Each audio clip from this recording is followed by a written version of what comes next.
ಇವತ್ತು ಕ್ರೋಧಿನಾಮ ಸಂವತ್ಸರ ರವಿವಾರ. ಏನೋ ಒಂದು ವಿಶೇಷ ಇರಬೇಕಲ್ಲ. ತುಂಬ ವಿಶೇಷವಾದಂಥ ಒಂದು ಸಮಯ.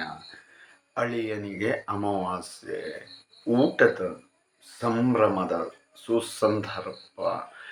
ಇನ್ನು ಮಗಳಿಗೆ ಬೆಳದಿಂಗಳ ಊಟದಂತಹ ಸಂಭ್ರಮ.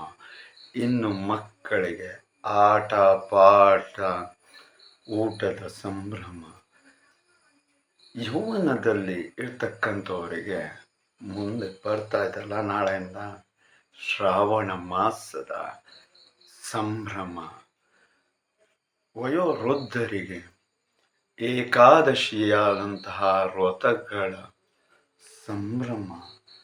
ಹೀಗೆ ಹಲವು ಸಂಭ್ರಮದ ದಿನಾಚರಣೆ ಹೇಳ್ತಕ್ಕಂಥದ್ದು ಬರ್ತಾ ಇರತಕ್ಕಂಥದ್ದು. ಅದರಲ್ಲೂ ಮುಂದಿನ ದಿವಸದಲ್ಲಿ ಶ್ರಾವಣ ಮಾಸ ಹೇಳ್ತಕ್ಕಂಥದ್ದು ನಾಳೆಯಿಂದ ಏನು ಪ್ರಾರಂಭವಾಗ್ತಾ ಇದೆ.